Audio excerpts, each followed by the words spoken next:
O Great Spirit, Namaste. Saints and sages of all times, of all places,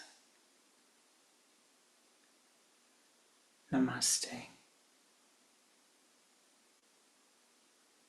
O ye powers that be, in all of the realms, the air, the earth, the fire, the water, the ether, Namaste.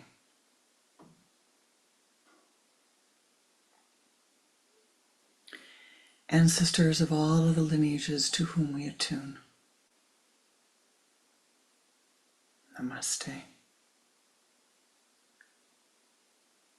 Most beloved and precious Ishtadevata, in all of thy names and all of thy forms, and in thy formless reality, Namaste.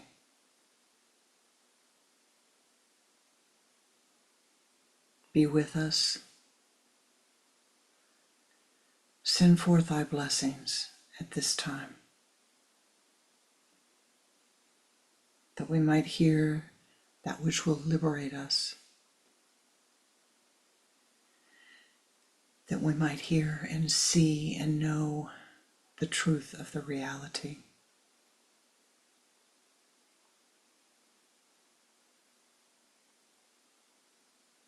That through this gathering we might become an ever greater blessing to all sentient life. Om Shanti. Shanti. Shanti.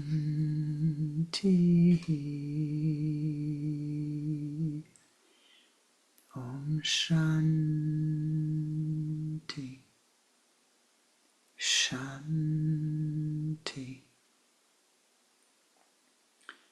Shanti. Om Shanti. Shanti. Shanti.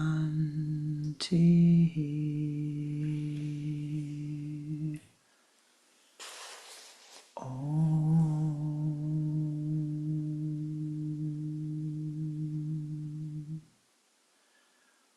Om.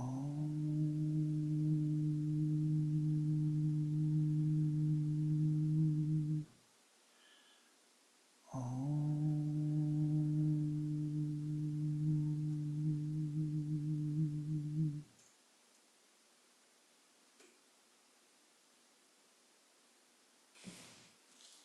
Namaste Ji. Welcome. Welcome to my heart. Welcome to our Sunday Sangha.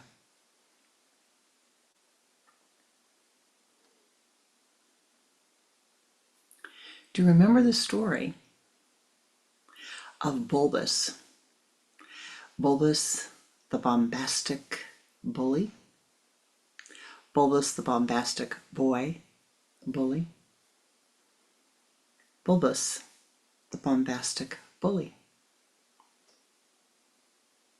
We'll call him Triple B, if you will. Bulbous, bombastic bully. Once upon a yogi time, there was a young boy. He was bombastic, he was a bully, and his name was Bulbous. Doesn't matter where he lives. He lives in the ever-present now with you and me. Now Bulbous, from the time he was little, had a habit. I would say in some ways it was a very bad habit. Some of you might say, well, he has an active imagination.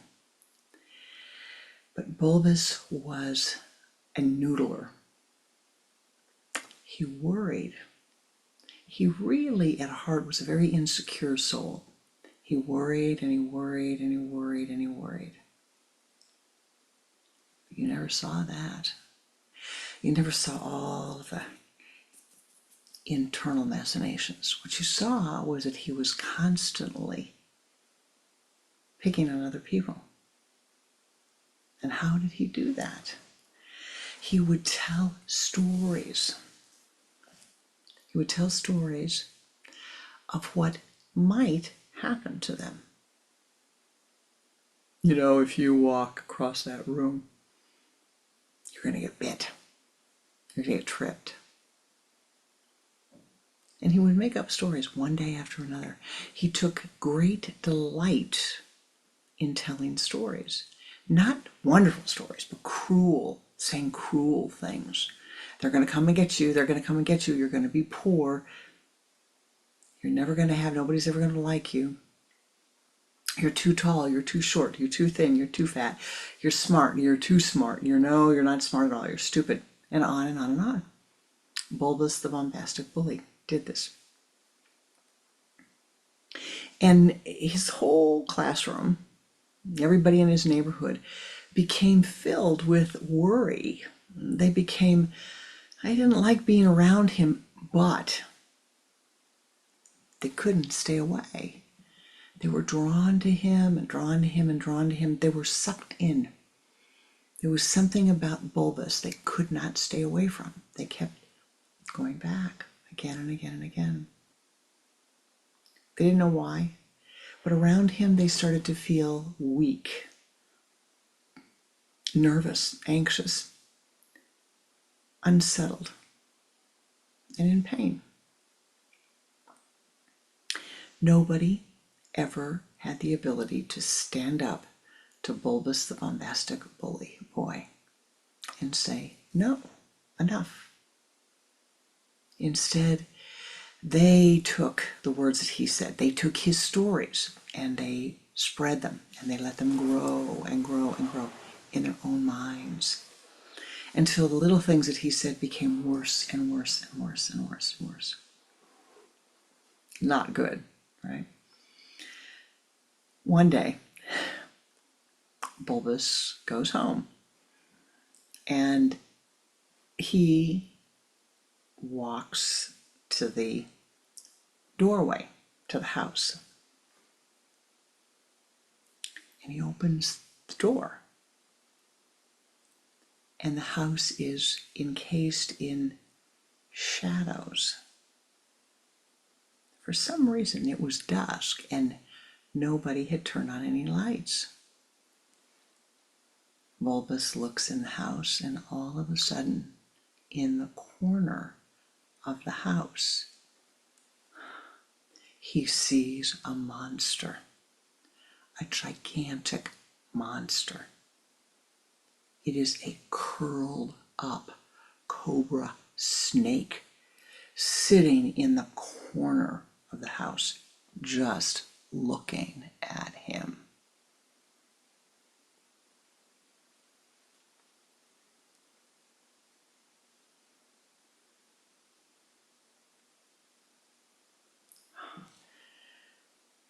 Bulbous didn't know what to do. Very serious matter, cobras, very serious matter. What is he going to do? Well, his mind begins to grow. Oh, if I move this way, he's going to bite my ankle. If I move this way, he's going to bite my thigh. If I move this way, he's going to bite my hand. And then I'm going to writhe in pain and blah, blah, blah, blah, blah. And I'm going to die here and it's going to be just terrible. And on and on and on. And in an hour, it's going to be like this. And in 5 hours, it's going to be like this. And my ankles are going to get swollen. And my head is going to get swollen. And I'm going to blow up into pieces. And everybody's going to be so sorry when they find me and I'm dead the next day. Oh, it's going to be so terrible. And every time he looks up, the snake has gotten bigger. And it's grown in size. And now it fills half the room.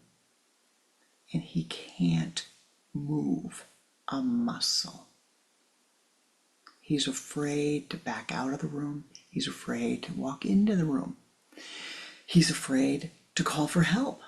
He can barely breathe. His mind is so frozen, and the stories go on and on and on. I'm going to be crippled for life. I'm going to be lying in bed. No one will care for me. And on. And they keep rising and falling and rising, but he never sees them fall. They seem to grow of their own accord until the stories are coming out of every pore of his being, until his entire being is frozen in fear of what might happen. His entire being is frozen. Everything that he's ever done that he thinks somebody might be mad at him about comes up into his mind and magnifies again and again and again and again and again and again and again and again and again. And Bulbous, the bombastic boy bully, doesn't know what to do. He does nothing. He does nothing. Well, that's not true. He let his mind run amok like a monkey in a cage going round and round and round. He let his mind go round and round and round and round. And, my beloved, his body froze. Couldn't move an inch if he wanted to. Could barely breathe. Have you ever been in a situation like that? Do you think? You look and you see in your own home, in your own community, your own family, with your own friends, the snake that's in the corner, the snake that's going to bite you. And your mind tells you all of the horrible things that could possibly happen to you. Oh, what happened to the boy?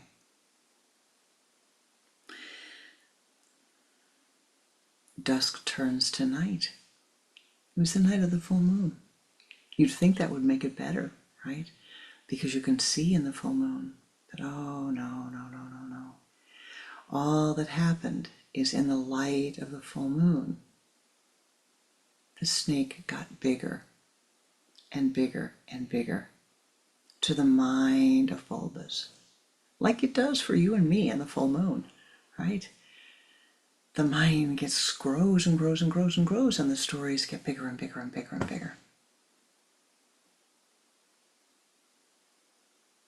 He was blessed. Sunrise came. And with the sun peeking out, Om Bhurvasvaha, Om Tatsavitur Varenyam, Bargo Devasya Dhimahi Dhiyo Yona Prachodayat. He vaguely heard Grandmama in the background of his memory, chanting. He opens one eye. Maybe Grandma's here. Maybe I'm going to be saved. Opens the other eye.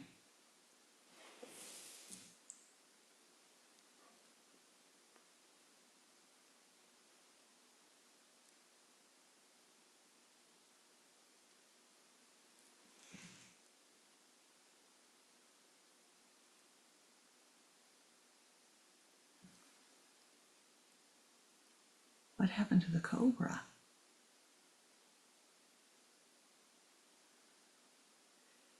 Where's the cobra that was in the corner? All I see is a rope. A huge rope. And what's the rope doing here? What's that rope doing here? That big, round pile of rope.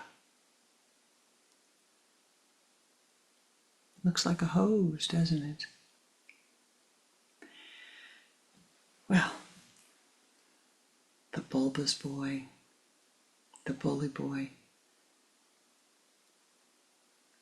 sat down and he was puzzled, truthfully. He was very puzzled. He didn't know what to do, because what do you do? All night long, from dusk until dawn, he had been filled with fear, and stories kept coming again and again and again and again. He couldn't breathe. He was so filled with fear. He was sick. He couldn't call for help. He could do nothing but focus on the fear of what might happen.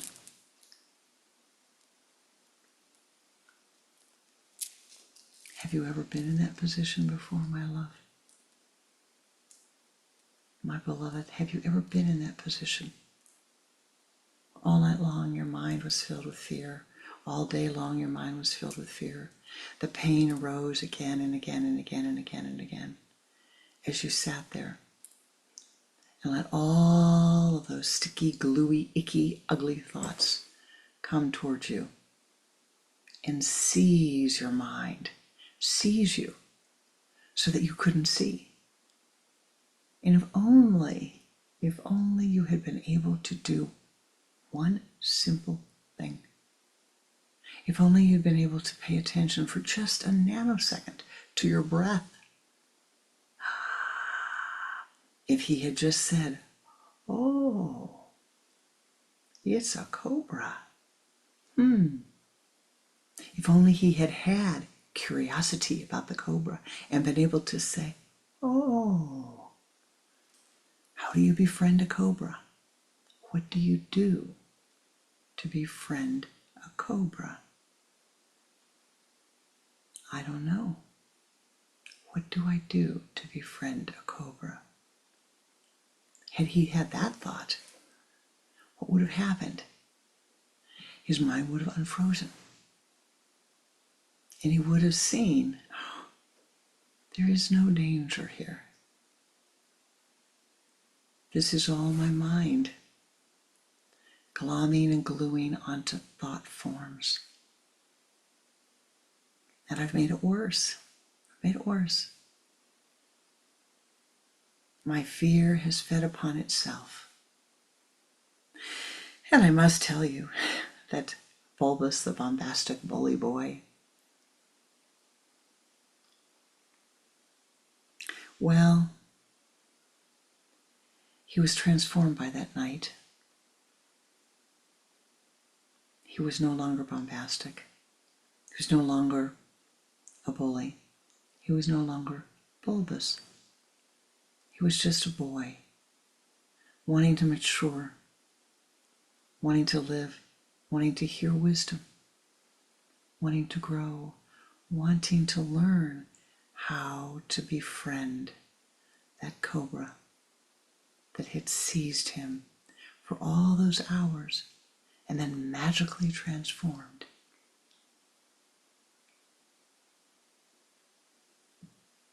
into a bundle of rope. That is you. That is me.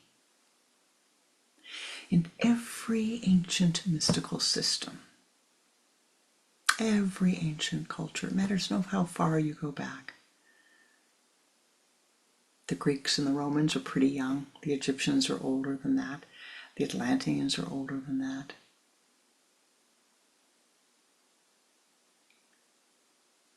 We are told again and again and again and again and again, come back to the present moment. Be in the present moment.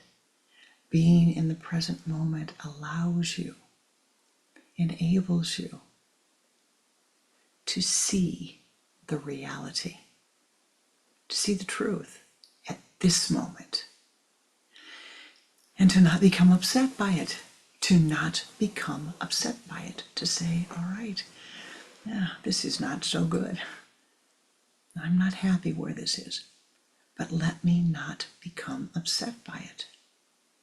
And see, Bulbous, the boy, the bombastic bully boy,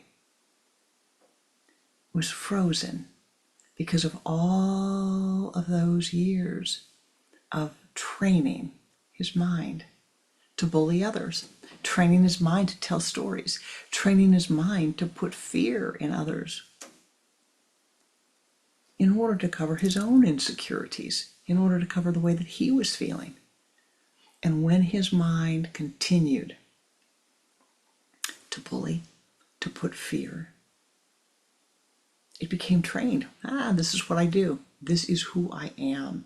This is what I do. And he could see the world in no other way, my beloved. No other way. There was no choice. Because he was so trained. But like you and like me, he had a night in Daniel's den, in the lion's den, we say. Remember Daniel in the lion's den. If you can live in the den for the night, you will be transformed.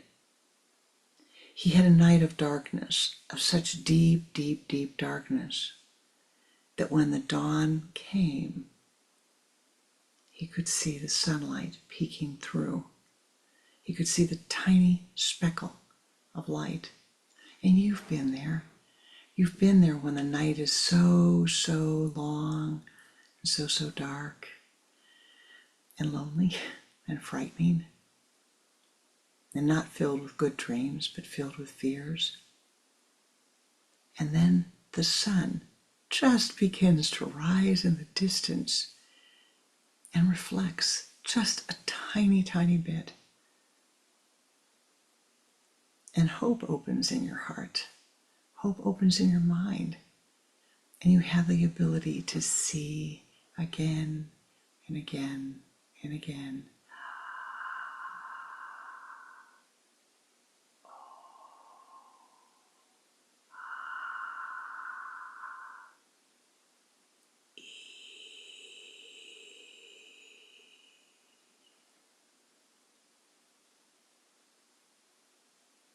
So what does it tell us? We must train our minds, you and I. Now we live at this time.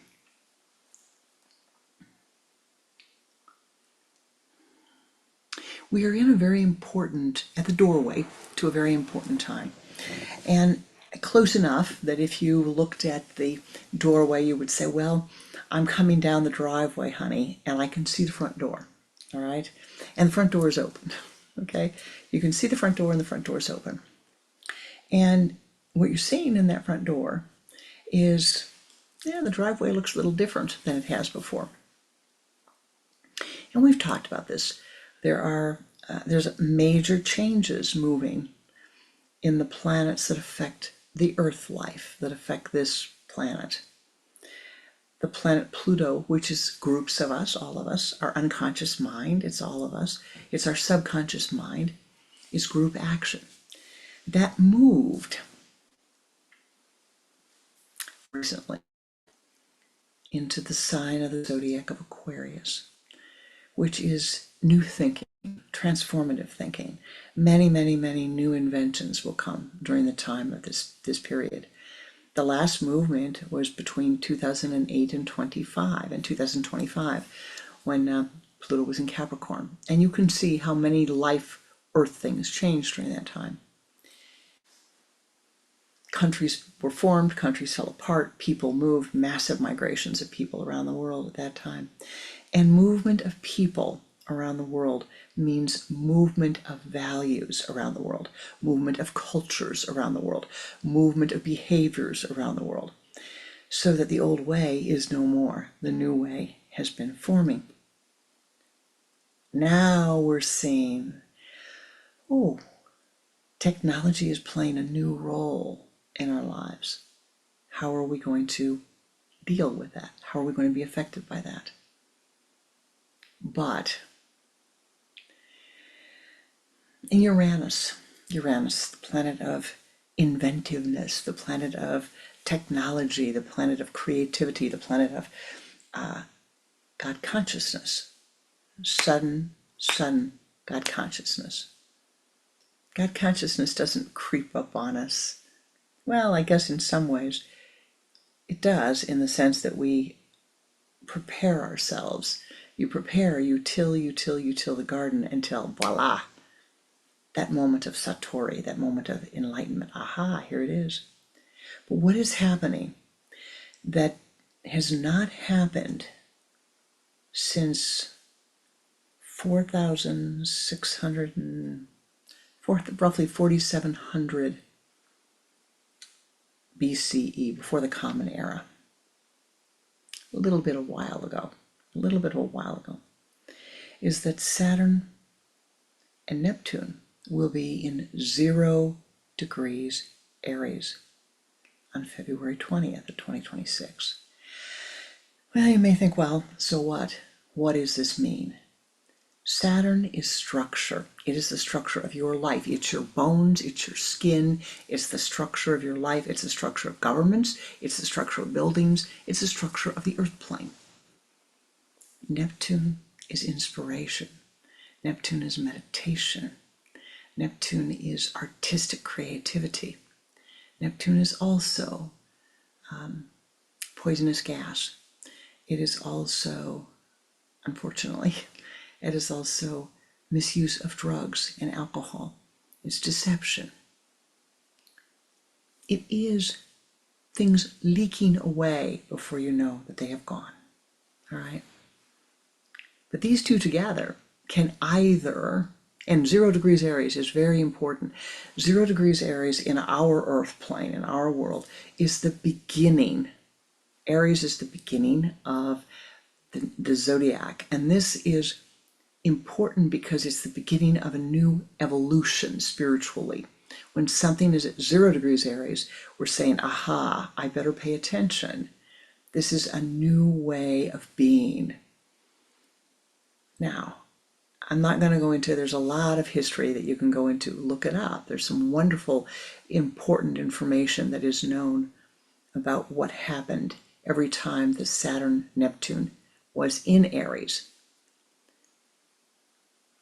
But what we see when the Saturn-Neptune was conjunct at 0 degrees Aries is we see governments starting to use poison against the people, which is not such a good thing, right? But we also have to say, well, did people, what were other people doing? Were people strengthening their meditation practice? Were they strengthening their spiritual discipline? How were they acting? What were they doing? This is what you have to ask yourself. And then you have to say to yourself, now, what am I going to choose to do during this time? How am I going to choose to live? Because for all of us now, we are making a new choice. We have the next 2.5 years when Saturn remains in Aries will be very, very important in your life. Turning points, if I might say. And the Neptune will stay there for another 11 so years, something like that. And so it is a year of change coming up for us. What do you do? Now, you could stay frozen in the past and tell stories about what might happen. You saw what happened when he did that. You can look around you, you can look at the symbols. And this is what I would say to you. We say in Kriya Yoga, look at the symbols, right? Let's just say you have your sun in Libra. Libra is ruled by Venus. Venus rules kidneys. Yeah.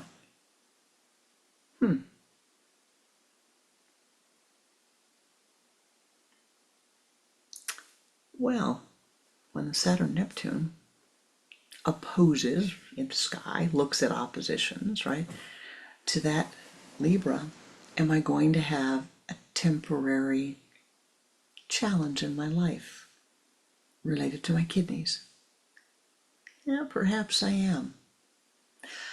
But what is the opportunity? What am I going to learn here? A very close, intimate friend of mine, a fellow disciple of Kriyananda's, was talking to me the other day about some physical problems that she was having. And she said, I want to understand what I need to learn from this. What's the spiritual lesson? What have I been thinking? What do I need to transform to learn from this? Now that's a very mature outlook, and it's a very hard outlook to have when your body's in physical pain. It really is a hard outlook to have. But I have seen many of you with great, great courage and strength do that. Say, well, I'm going to do my best. Yeah, this is not a good gig right here. It's not good, but I'm going to do my best. And you do your practices as best as you can in the circumstances. So I am saying to all of us today, myself included, be present now. Let go of the stories of what might be. Let go of the stories of what you think happened. What you think this person did or that person did, or how they were feeling or what they were thinking, or how they were out to dish you, or what they were going to do to you, or what they did to you. Let go of all of that and be present now. Let go of the chaos of your mind and be present now.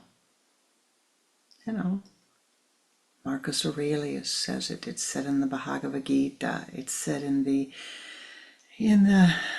Tao Te Ching. You know, it's said in Zen Flesh, Zen Bones. It's said in the wonderful Vedas.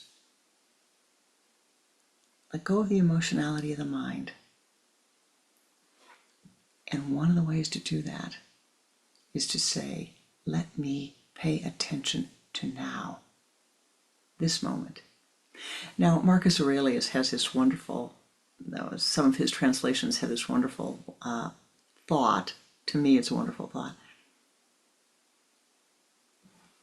Let me look at now. What is so bad about now that this moment, just this moment, that I can't live through this moment, that I don't have the courage or the strength to live in this moment and to find balance in this moment? Wow. Now that's a good question, isn't it? It's the practice of blessing your enemies and blessing all of the others, regardless of who they are. Accepting them, blessing them. Now, I've got to say this. Please hear me. I said blessing them. Accepting them. I didn't say you have to like them. I didn't say you have to approve of what they're doing. I didn't say you have to agree with them. I said in order to be free to see the reality, you and I, we have to be able to say, may the powers that be soften your karma. May you be blessed. May you be blessed. May you be blessed. May you be blessed. Infinitely blessed. You can do that. I can do that. So now we're going to do that. All right? Remember bulbous, the boy. Remember the boy, the bee boy, the bee that extracts honey from the flowers. Remember his only problem, and I don't know if you picked this up, but the only reason he was a bully, is that he was afraid. He was insecure. He was afraid. Each of us has that in our own mind, a little bit, tiny, tiny bit of fear. Let go of it. Let go of it like he did in that moment, without going through the night of suffering. And you will be free. Free to see life as it is. Free to see life as it is. Free to see your life as it is. Free to see the blessings that you have drawn into your life, for you have drawn great, great, great blessings into your life, my beloved. Now we are going to meditate. We will share a meditation together. And then we will close, as we do, with meditative prayer. And in our meditative prayer, we don't beg. We're not saying, gimme, gimme, gimme, gimme, gimme. God's not the cosmic elevator. All the powers that be are not the cosmic bellhops. But we say, and this is important, we say, I don't really know what is the wisest for everyone. Sometimes I don't even know what's the wisest for myself. Let me, for this moment, put my preferences aside, my attachments to my preferences. You know, the Shin Shin Ming does not say, get rid of your attachments. It says, let go of your preferences to your attachments. I think that's so wise. It's a recognition, if I can just momentarily let go of my preferences, I'll be fine, and so will you. In prayer, we have to let go of our preferences and recognize all I'm saying is take this energy and share it, that life may be blessed abundantly as it's most needed. That this pranic energy that I'm sharing, this cosmic currency, if you will, this mystical currency, be a blessing. And we will do that together. So let us now turn inward and meditate. Sitting with your spine erect, place your hands in the Om Mudra, the index finger and the thumb together, the hands cupped upward upon your thighs. Turn your head to the left, exhaling twice, and bring the head back to the center, beginning to watch the breath.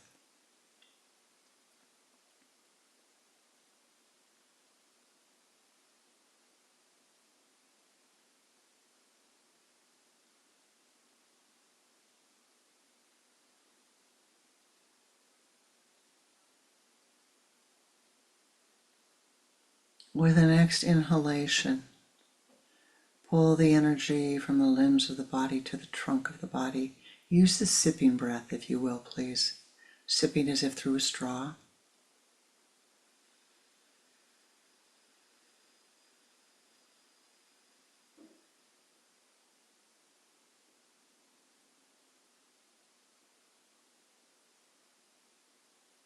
Move the energy from the trunk of the body to the spinal column.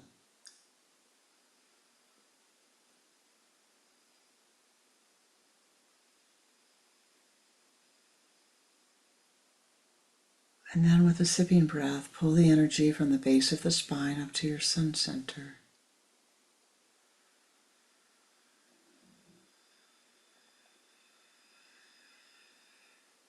Move that energy as a golden ball of light out in front of you.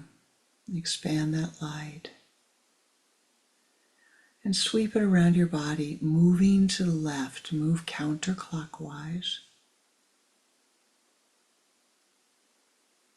And encase your entire being in golden light.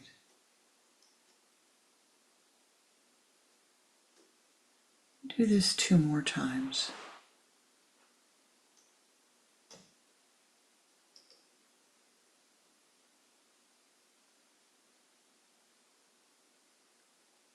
Expand that golden light.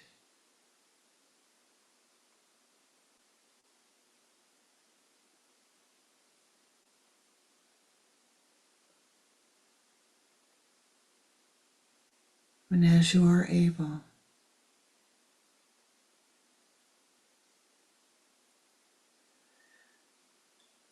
ascend upward above the room you're in,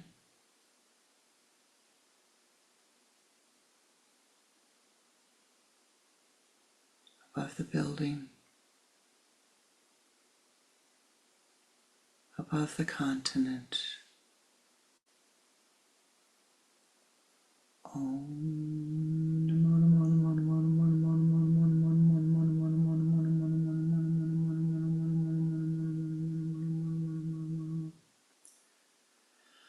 Namo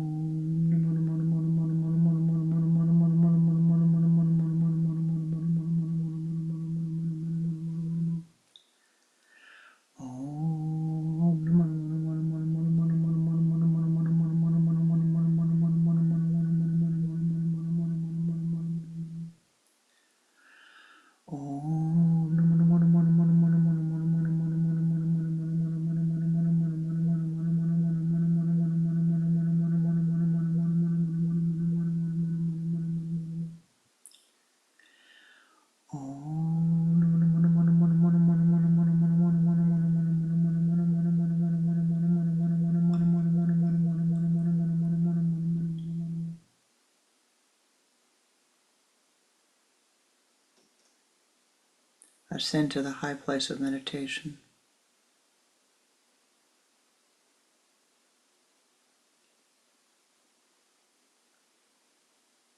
Find yourself in your safe meditative place.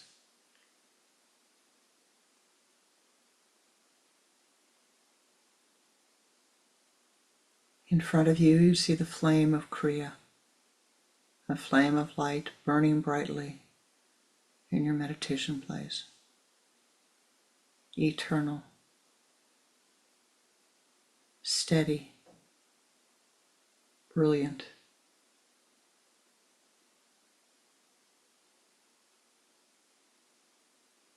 Call upon your chosen form of the divine, your Ishtadevata, to join with you.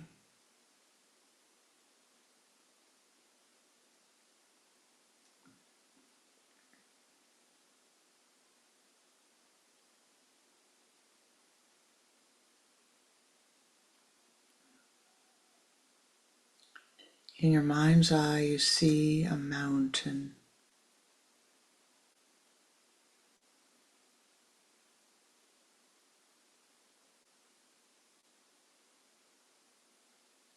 Mount Meru, the highest meditative place.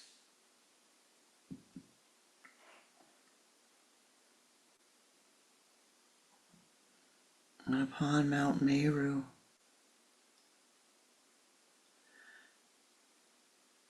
halfway up, you see a brilliant light shining.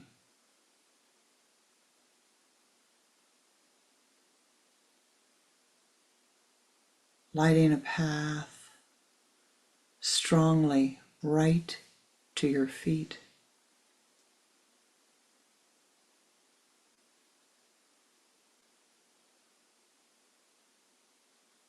You see that as the light comes to halfway up the mountain, it seems to stop in intensity, and then it spreads out like a cone, covering the whole mountaintop.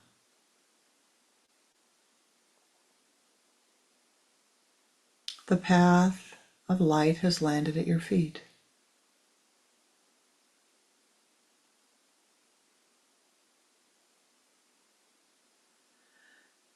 Calling upon your Ishtadevata to bless you, to join you,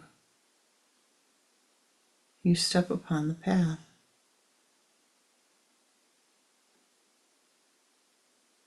And feel yourself ascending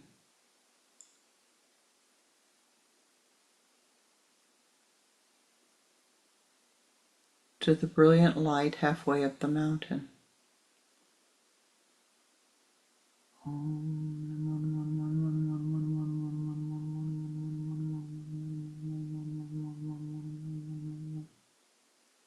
The light calls you.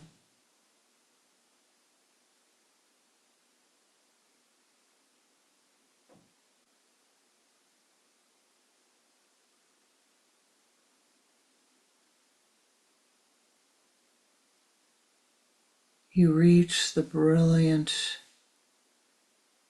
brilliant, brilliant light.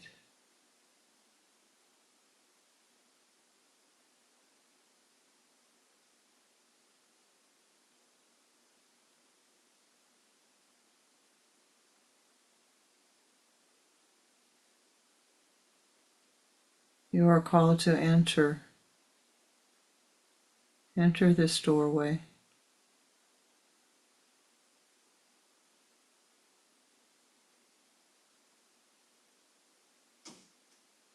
This place is sacred. You can feel that.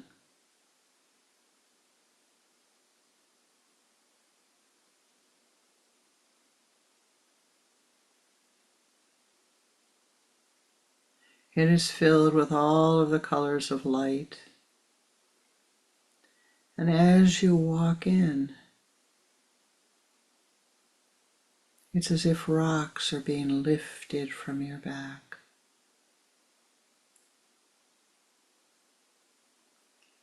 As if there are helpers here to help you. You feel the healers here, the helpers.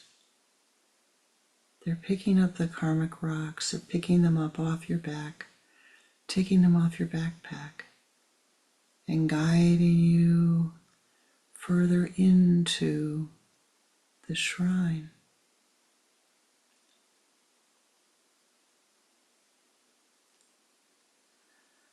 You see a brilliant pool in front of you. It's so inviting.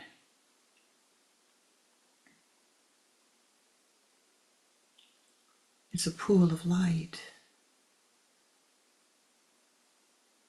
You step into the pool. You submerge yourself in the pool.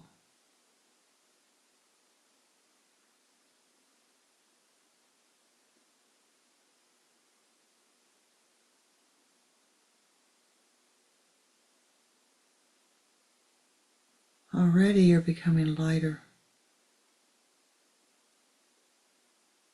The bonds are loosening. The cases you've carried are loosening.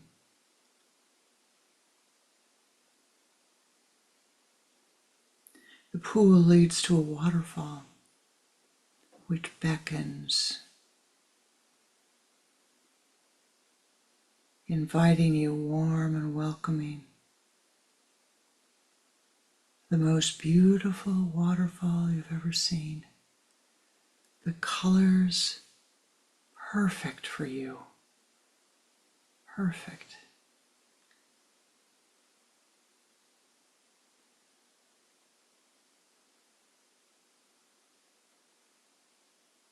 You float to the waterfall. You find yourself suddenly walking a little bit above the surface. You stand in the waterfall of light, and that light pours down through you.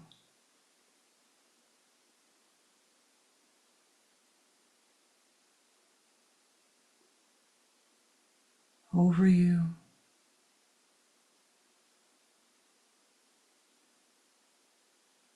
Within you. Each brilliant, radiant light loosening the karmas, dissolving the karmas with its touch.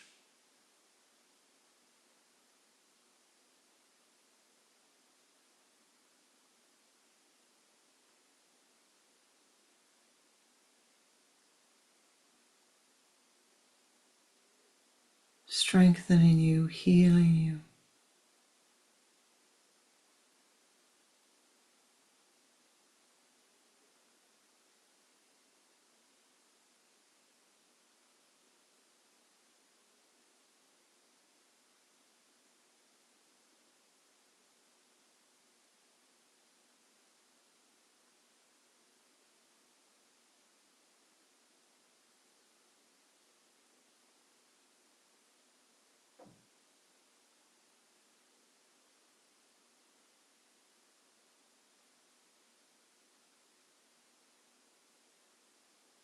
Breathe in the healing light. Exhale all of the karmas.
filled with the light.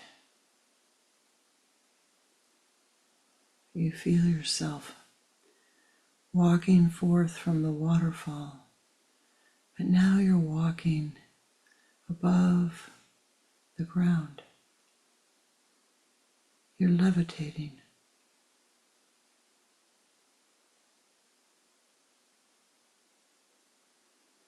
Your entire being is walking above the ground.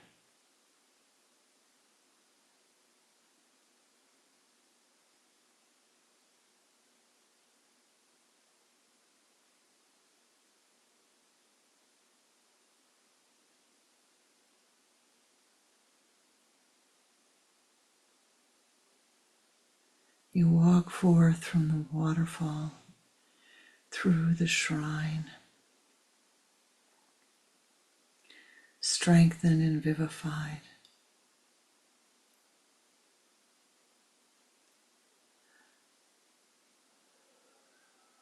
Free of the stories.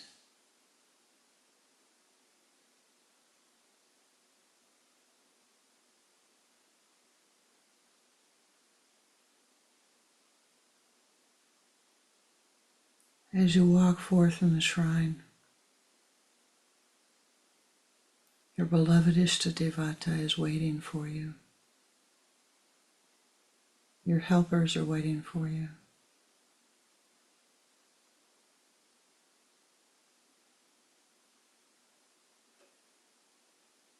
Together you return to the high, high place of meditation.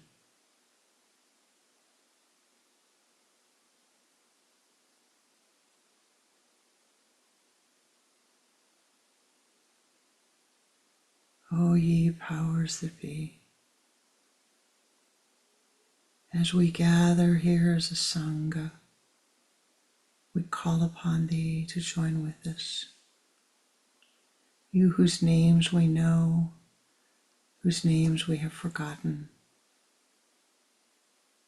whose names we never knew. We honor you, we respect you, we call upon thee. As we chant these mantras, using the sacred Om Shanti Shanti Shanti mantra, let us see the golden dewdrops of Anandic bliss pour forth upon Mother Gaia and all of those upon her.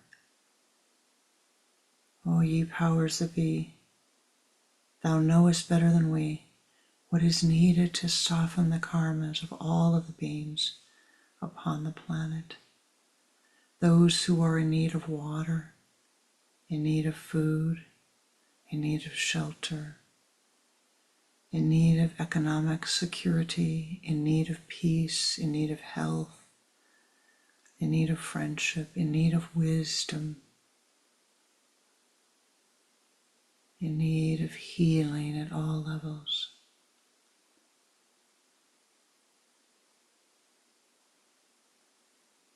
We ask that our prayers, our meditative energy, go forth, that it soften the karmas of all beings upon Mother Earth. And then, dear beloved divine ones, of all beings in all of the realms, without exception, may our energies go forth and be a blessing to all beings. As we chant the Om Shanti mantra, feel the golden dewdrops of Anandic bliss radiate forth from your sun center, you and your Ishta and you and the divine in you. Without expectation, without need. Just offering that which we can offer. Chanting out loud or silently as you prefer. And when we stop chanting out loud, continue silently for a few moments.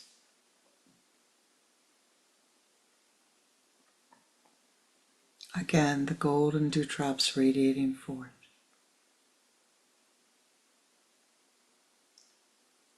Om Shanti, Shanti, Shanti. Om Shanti, Shanti, Shanti. Om Shanti, Shanti, Shanti. Om Shanti, Shanti, Shanti. Om Shanti, Shanti, Shanti. Om Shanti, Shanti, Shanti. Om Shanti, Shanti, Shanti.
O ye powers that be, most beloved and precious Ishtadevata, from the point of light within the mind of our Ishta, light streams forth into the minds of all beings, and thus light emerges in all realms. From the point of love within the heart of our Ishta, love streams forth into the hearts of all beings, and thus love divine emerges in all realms. From the Bindu, where the full wisdom of Ishta lies, the purpose of the lineage is revealed: to realize, to remember, to serve. Thou art blessed. At this moment, on this day, you have been an enormous blessing to others, to life. Remember your good deeds. Remember your goodness. Remember your capacity to bless. Remember that at this moment, you chose to share your life breath and your life energy. The sacred life energy, life breath. You chose to share your yoga siddhi, your spiritual energies, with all life to become a part of the solution. May the mirror of your mind reflect the goodness of your being into every soul of your awareness, every segment of your memory track.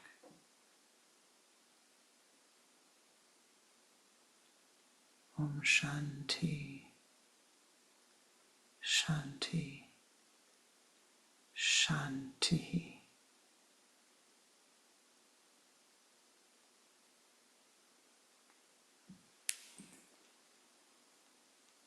Keeping hold of that sweetness, keeping hold of that goodness.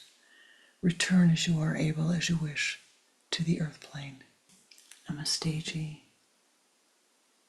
Namaskar. I thank you for your blessings, for your deep, abundant blessings, for being here today with us. You make a difference.